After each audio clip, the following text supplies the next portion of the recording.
Always consult your use and care guide and owner's manual for additional information.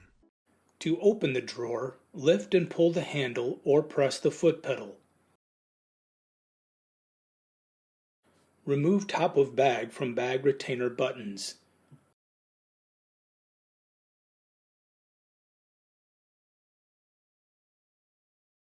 Pull up all 4 bag cuffs. Close bag with a twist tie.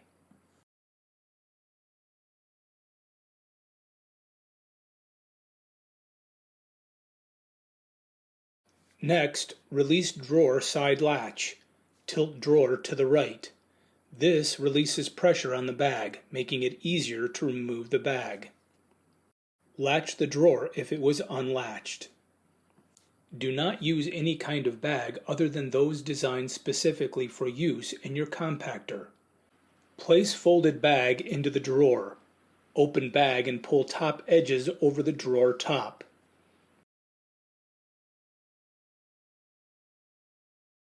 Lock bag in place by pulling the 4 pre-punched holes over the bag retainer buttons. Holes will expand over the buttons without damaging the bag.